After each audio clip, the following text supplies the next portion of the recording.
Bom, este vídeo tem como objetivo falar sobre o conceito de tensor transposto e de tensores simétricos e antissimétricos.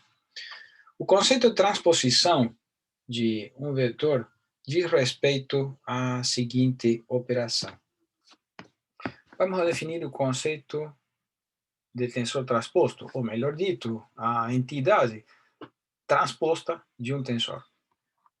Consideremos para isso um tensor arbitrário A, que esteja dentro do espaço de operadores lineares de vetores em vetores, né? E ele faz a seguinte operação. A operando sobre o vetor U me entrega um outro vetor, e esse resultado nós fazemos produto interno com o vetor B, também arbitrário.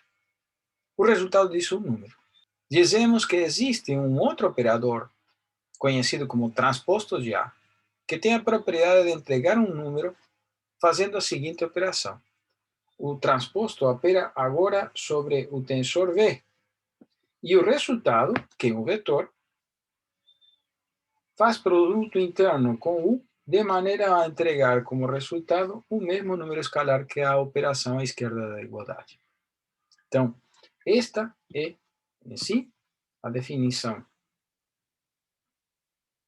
do conceito ou do tensor A transposto como um operador chamado operador transposto do original A.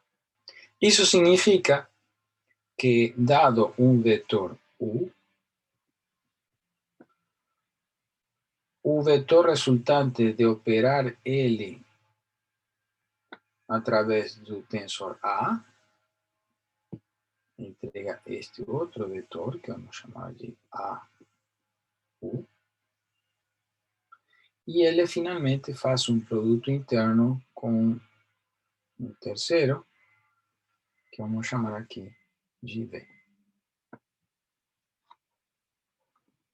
Existirá um outro tensor, que vamos chamar de transposto, que tem a propriedade de ser o resultado deste tensor, A transposto, operando sobre V, de maneira tal que o produto interno de U com A transposto V dê o mesmo número que o produto de AU operando produto interno com V, que é basicamente a definição que nós temos aqui.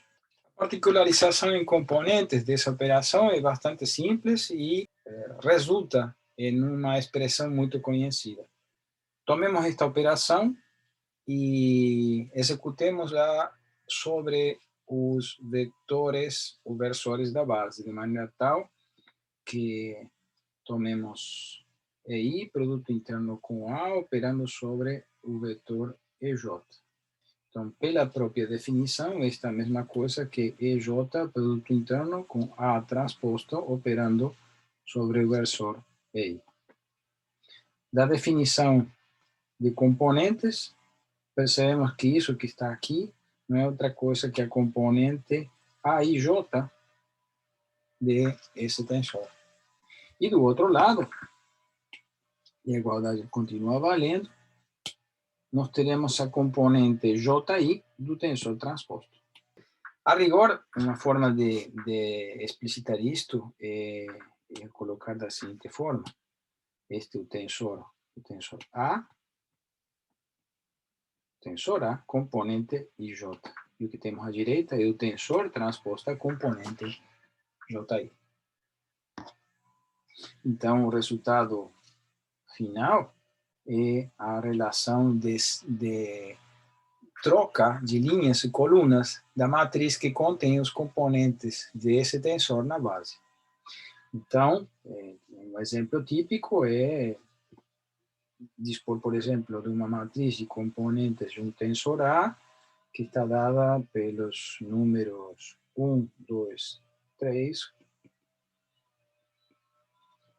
e, obviamente, a componente da matriz transposta, perdão, do tensor transposto, agora na mesma base, é a modificação de linhas e colunas dessa matriz. Respeitando, portanto, esta propriedade que acabamos de deduzir. Cabe aqui falarmos sobre algumas propriedades da operação de transposição de tensores. A primeira que vamos citar é aquela que indica que, dado um tensor A, somado a um tensor B, ele tem um tensor transposto, o transposto da soma, que é igual a transposto do primeiro mais o transposto do segundo. Para provar isso, vamos a fazer as seguintes operações. Tomemos o tensor A mais o tensor B e operemos sobre um vetor arbitrário U e o resultado, produto interno com V. Isto dá um número que admitimos, por definição, será o mesmo que tomar o vetor U e fazer o produto interno com A mais B, tensor desse tensor soma, tensor desse transposto desse tensor soma, operando sobre o vetor B. O primeiro termo à esquerda da igualdade, por linearidade da operação, é a mesma coisa que A operando sobre U, produto interno com V, mais B operando com U, produto interno com V. E também, por propriedade de transposto, é a mesma coisa que U, produto interno com A transposto V, mais U, produto interno com B transposto, operando sobre V. E para finalizar, também por linearidade, tiro o fator comum, U, produto interno com A transposto, mais B transposto, todo operando sobre o vetor V. Se nós comparamos este resultado com este outro resultado, chegamos à conclusão de que este tensor, que está aqui, tem que ser igual a este tensor que se encontra aqui, satisfazendo, portanto, a prova de nosso problema. Este tipo de operação de prova, como vocês veem, foi feito utilizando vetores e utilizando a própria definição de transposto. A prova em si, então, prescindiu do uso de componentes para fazer a, digamos, explicitação desta propriedade. Uma outra forma de fazer essa prova é utilizando componentes, é o que vamos fazer agora. Por definição, A mais B transposta, componente IJ, pela propriedade que acabamos de ver anteriormente, é a mesma coisa que A mais B, sem ser transposta, componente JI. Trocamos os índices. E a componente A mais B JI, é pela propriedade que também observamos, a soma das componentes JI de A mais a componente JI de B. E este resultado é a mesma coisa também que dizer A mais, vou facilitar aqui, eu vou recolocar isto. Estamos dizendo que a componente de JI, A mais B transposta, componente IJ, é a mesma coisa que a componente de A transposta, componente IJ, mais B transposta, componente IJ. Fechando, portanto, a mesma definição que o caso anterior. Porque se todas as componentes dos tensores são iguais, significa, em definitiva, que estamos igualando A mais B, tensor transposto da soma, com a soma de A transposto mais o tensor B transposto. Então, esse é um outro caminho para provar a mesma propriedade. Então, nós temos aqui, e nesta prova, nós dispensamos o uso de uma base enquanto nesta outra prova trabalhamos em componentes. Significa que fizemos essa prova em uma base particular, embora arbitrária, apenas ortonormal, para facilitar nossas operações. Então fica como exercício para vocês fazer a prova das outras duas propriedades que vou levantar aqui. Então, tomem como exercício provar tanto em componentes quanto em operação tensorial, isto é, dispensando o uso de uma base, a seguinte propriedade, que a transposta de um tensor transposto é o próprio tensor original. E a terceira propriedade que vale a pena aqui é a existência de um tensor identidade, que quando nós calculamos a transposta desse tensor identidade é o próprio tensor. Usaremos essas propriedades em breve. A partir dessas propriedades, podemos agora montar as seguintes definições. Primeiro, o que é um tensor denominado tensor simétrico, e o tensor que tem a seguinte propriedade. Dizemos que A pertence a um grupo particular de tensores, que vamos chamar de simétricos. Sim. Então, podemos transpô-lo e as características desse tensor não mudam. O segundo grupo de tensor que complementa o primeiro e é chamado de tensor antissimétrico, com a propriedade, e aqui vamos a denotar assim, o tensor A pertence a um novo grupo chamado de antissimétrico. Essa expressão aqui é a expressão em inglês. Se a transposta deste sujeito é igual a menos o tensor original. Vejamos a seguir que qualquer tensor arbitrário pode ser decomposto numa parcela simétrica e numa parcela antissimétrica. Tomemos então um tensor B como um operador arbitrário dentro dos operadores lineares e vamos fazer a seguinte operação algébrica. Dizemos que o tensor B está dado pela metade dele, mais outra metade dele mesmo, e vamos adicionar a parte transposta dele menos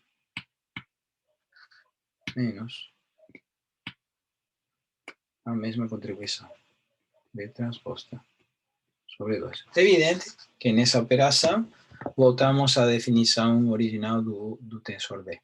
Mas agora podemos coletar este sujeito, por um lado, e este sujeito pelo outro, gerando dois tensores. Dessa maneira fica da seguinte forma, que o tensor original B está dado por um meio da soma de B mais B transposto, e outro é metade da soma de B menos B transposto. Mostraremos a seguir que este sujeito é um tensor que se encontra do grupo dos tensores simétricos, enquanto este outro que está aqui se encontra dentro do grupo dos tensores antissimétricos. Para isso teremos que fazer uma pequenina prova. Mostremos que o tensor B transposto mais B por meio é um novo tensor que é simétrico. E para provar isso, o procedimento padrão é procurar a transposta deste tensor. Ao fazer isto, significa fazer um meio de B transposta e tudo resultado transposta, mais um meio de B transposta. Estou prescindindo aqui, vou recolocar. Então, obviamente, que isto significa um meio do tensor original, porque a transposta, como nós vimos como das provas que era necessário demonstrar, a transposta do próprio transposto é o tensor original, mais a transposta do primeiro. O resultado, portanto, é o mesmo tensor que aquele de partida. E automaticamente fica provada a tese que a soma de um tensor mais o transposto é um tensor simétrico. Já para provar que este outro tensor é antissimétrico, faremos a seguinte operação.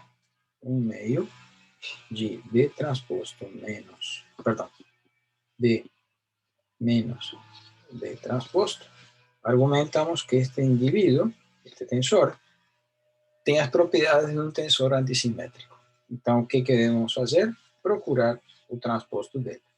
Isso corresponde a fazer 1/2 do primeiro tensor transposto menos 1/2 do segundo tensor transposto, que dá 1/2 do próprio B. Tirando o fator comum, isto dá como resultado 1/2 com sinal trocado de B menos B transposto, o que é exatamente menos o tensor original. E, portanto, fecha a definição da propriedade de um tensor antissimétrico. Para frisar, colocarei aqui antissimétrico.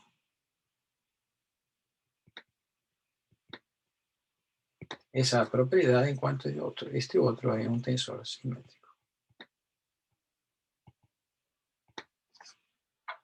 Fica com vocês a demonstração, né, ou a verificação dessa propriedade trabalhando com componentes.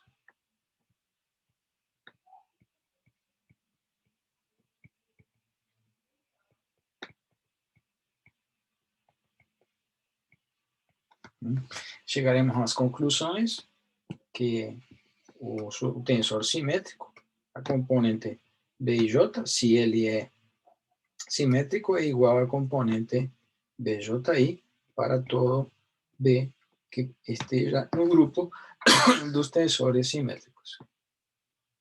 Assim como a componente B e J é igual a menos BJI para todo tensor B que se encontra dentro dos grupos dos antissimétricos. Isto tem digamos, implicações naquela aparência de componentes quando olhamos a matriz de componentes, né? Então, tipicamente, vou copiar esta conclusão aqui. Se nós olhamos esses resultados, né, verificaremos que, como exemplo, se nós temos um tensor do tipo B em termos de componentes, dado através desta matriz, então teremos aqui os valores 1, 2, 3, ela terá que ser linha e coluna igual, de maneira que colocamos 4, aqui será 5, e aqui teremos um sujeito 6. Se trocamos linhas por colunas, ¿no?, estaremos atendendo, nesse caso, esta propriedade que montamos aqui. Componente J será igual a componente JI.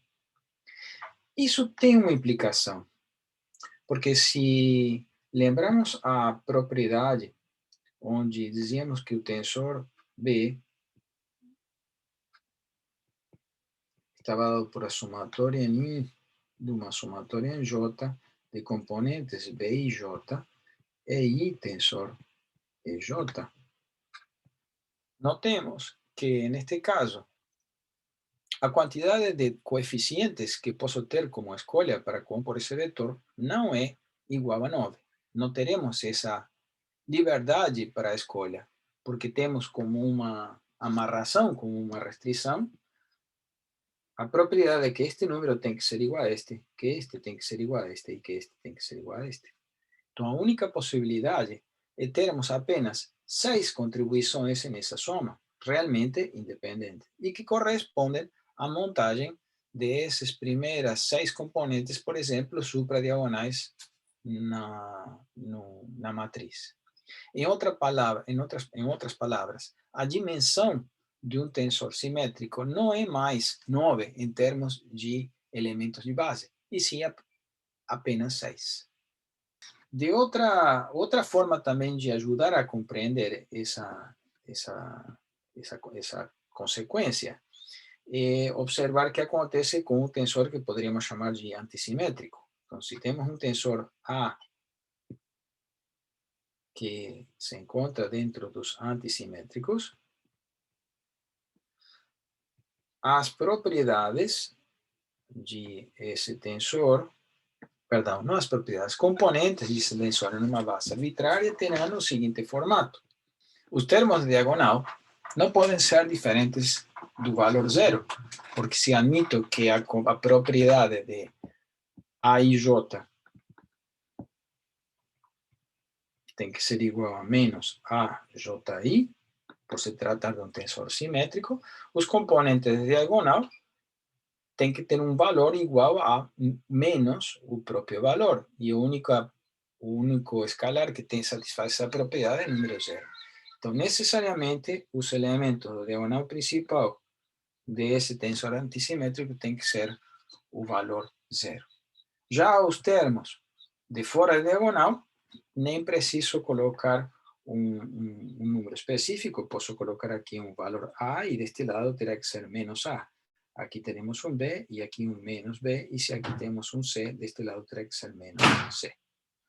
Então vejam que as opções que nós temos, em termos de componentes para uma dada base arbitrária, são apenas 3 números, o que significa que, como conclusão geral destas observações, é que a dimensão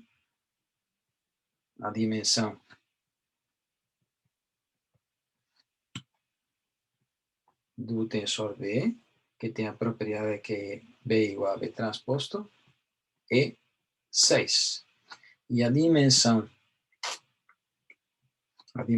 destes tensores antisimétricos, onde o tensor A é igual a menos A transposto, dizemos então que a dimensão do tensor A é igual a apenas a 3. A composição da parcela simétrica e antissimétrica de um tensor, teremos a composição de um tensor de dimensão 6 com outro tensor de dimensão 3, gerando um tensor genérico de dimensão 9, como era a nossa situação geral, né, de tensores como operadores lineares de vetores en vetores.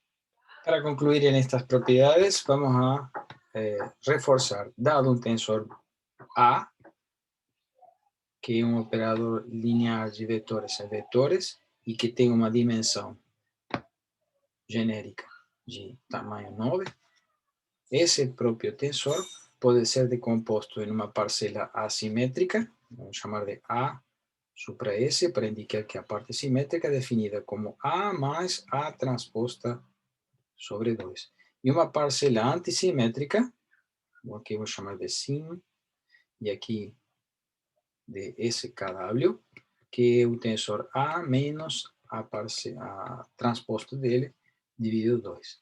Este sujeito pertence aos chamados tensores simétricos, enquanto este pertence ao conjunto de tensores antissimétricos, e enquanto o primeiro são tensores de dimensão 6, no sentido que esse é meu grau de liberdade de proporcionar coeficientes às componentes, este outro tem uma dimensão 3 apenas.